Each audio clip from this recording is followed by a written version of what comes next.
This is Luton, and today we're looking at the second base of defence on Karg Rush. Now, a reason I've bought this video is because I often find it very interesting when you have a round where you can get knocked down completely in your first base, but then manage to turn that around into a hard defence. And you can see already, look, they're rushing down to us. We've got two tanks coming in. We did have the helicopter, now the Humvee as well. The Humvee that I'm not dealing with very well considering I'm in a tank. Now, the key points that I want to look at in this base are creating a tight defence, spotting your targets and being flexible, and we know that these are all very important things in the game.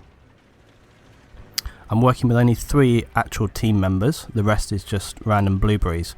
But if you look at what's happening now, look at the general situation. Now you see we've already been overwhelmed and they've run straight in onto A already, so we need to turn that around quickly. I can see really that nobody is going for the bomb, so it's down to me. They're holding down the pipeline, which is often what people do on this base, so I made sure to put a bit of a shell in there first. There's still guys there, but my teammates are clearing that out. It's very important to throw yourself onto the target. I did take a risk there because I ditched the tank. I had no gunner, so they could have potentially stolen my tank, and that's always a danger. It's very dangerous to jump out of the tank if you're the only person in it. But I think it was a risk worth taking because I managed to get the disarm there. And that's what we talk about when we talk about being flexible. You've got to, weigh up your risk situation. And basically there I weighed up the risk in a couple of seconds. Do I want to ditch the tank? Do I want to get out? I had to look at the minimap. There was nobody really close. I was going to be the only person who was probably going to go for that. So I decided, okay, I need to do this. So I jumped out and went for it. But it could have gone the other way. So it's just one of these things you have to weigh up the benefits and decide what you want to do. Now when we talk about creating a tight defense, and the spotting comes into this as well. Now what I'm doing is I'm using my tank as a long range defense situation here. So what I can do is I can mark targets because I have extra optics on, and I generally always will take extra optics with the tank because I find it's a really useful, versatile tool to use. It not only allows me to pick off targets, but anything too small like infantry that maybe I can't get a hit on, I can still mark that up.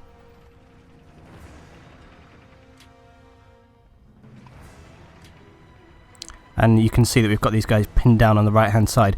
And when I've talked before about momentum and how important it is to knock momentum out of your enemy, do you notice how we've already done this? To begin with, they powered in on us very, very quickly. And the helicopter's taken me down there.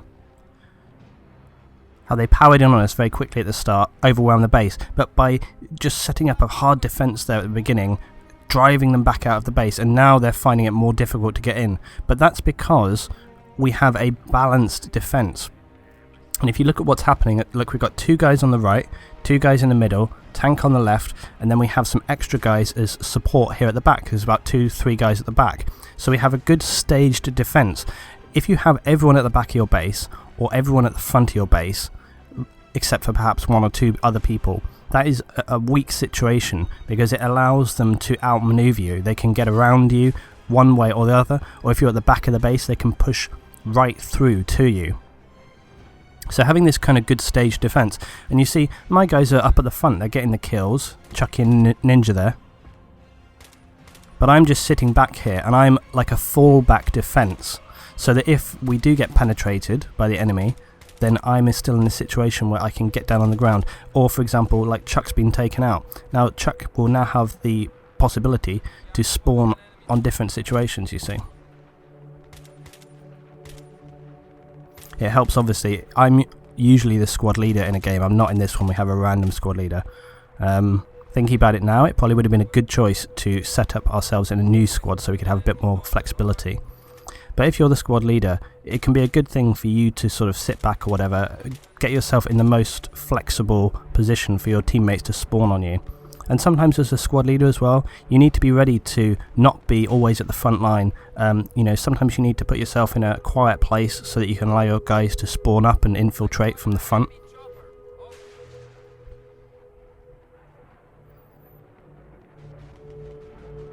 And I find that when defending, being a squad leader, it's a good thing to kind of sit back like this, because then it allows you to kind of have an overview of the situation. You can control your enemy, and also it allows my guys to push right up, but then if they get killed they can choose whether they want to sort of spawn at the base, spawn on me, or if I'm dead they can obviously spawn on other people.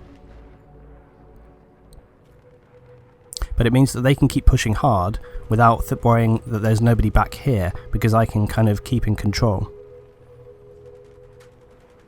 And then if I need to, obviously I can call them back. And you see, this is what I'm talking about. This is why it's very, very important. The heli went down. These two guys, they jumped out. And I think the first guy there, he got killed by the out of bounds timer there. But if they'd only been about 1 second away, I'm pretty sure they would have got back in bounds there. And often we can see that at the end of games where teams get very desperate. You'll see helicopter pilots ditching their transport, you'll see jet pilots doing the same, and you've got to think about the whole one-person situation, flanking. If a jet pilot jumps out and he's the squad leader, you could have 4 enemy behind the lines in a matter of seconds. And look, we can just see it right there. One guy jumps straight out onto B. And right now what I was doing was calling out to my team, and you can see, look on the minimap, my guys are coming in hard on B, because I called out there's a guy parachuting out. So we've just cleared that area now. And now look at the map, okay, they're pushing back out. So that's important as well. It's communicating, it's spotting, it's looking at what's happening in the game, creating a tight defense.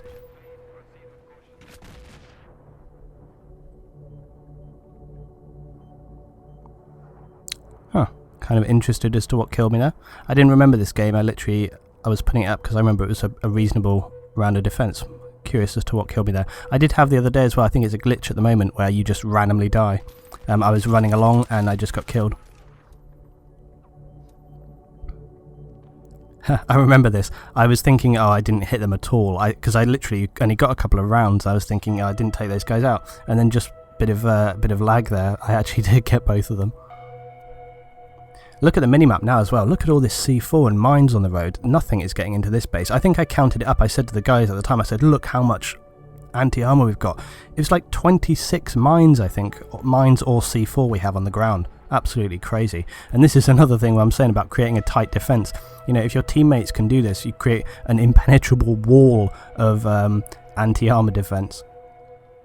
And on a map like Karg Rush, and again that comes back to the whole thing of being flexible, identifying what your threat is, okay? And on Karg, obviously vehicles and armor is a very, very big threat, and you need to control that properly. So setting up things like mines and stuff, you know, it's not going to be the be-all and end-all of the map, but it's definitely going to help you a lot. And it's going to slow down that armor, if anything else, because they'll have to clear it before they move forward, and that gives you a chance to, you know, put the javelins, put the RPGs, put the tanks back onto everything. Helps your, you know, it helps your jets as well to mark them down. So we're coming up towards the end of this one now. And as I say, this has just been pretty much an overview about how to turn a game situation around by, you know, locking things down. Often at the very start of a round, you're not entirely sure how the enemy is going to play. So that first base can be quite critical. It's like an assessment round. So once you get to a second base, you should know how they're playing and you should adapt your tactics to it. And it's very important to remember that, to sort of take yourself out of that situation and be more objectively focused, you know? You don't want to get too caught up in the fact of like, oh my god, they destroyed us. Oh. You need to just see what's happening with them and, you know, relax it back, calm down. And you can see that again, the last 10 tickets, the last 15, 20 tickets, as I always say in Battlefield, is the most dangerous time, because often they will get desperate. They will throw everything they have at you, regardless of what your defense is. They'll put the tanks, the boats, the aircraft, the infantry, they will throw everything at you. And you can see, look, they got A-armed. We've just got people pouring into the base now because they're trying to take us down. And often this can be a complete change in tactics, which makes it very difficult for you to defend against, because if you've had a kind of steady round like we did here, and then all of a sudden you're overwhelmed by the entire team, it can be a very dangerous situation for you. So you need to be ready to kind of make that quick change up. And I always say to my guys when we get to the end of the round, get ready for the push, because they will come back. So I often call my guys back to the base just for that last 10 tickets. And you can see they actually managed to take A and they're going for B now. They got it armed. So this is exactly what I was talking about, and it's so dangerous. And they're in all the buildings here, they're in the walls. It's a real make or break situation. But I think with a little bit of luck, we pull this one off. So that's been this video, guys. The BF3 TV channel, I've got some ideas with it. I'm going to be working with it. I possibly want to get some new people on. I'm just trying to sort out a few little technical situations with it right now. But some more stuff to come on the way. Thanks for watching, guys.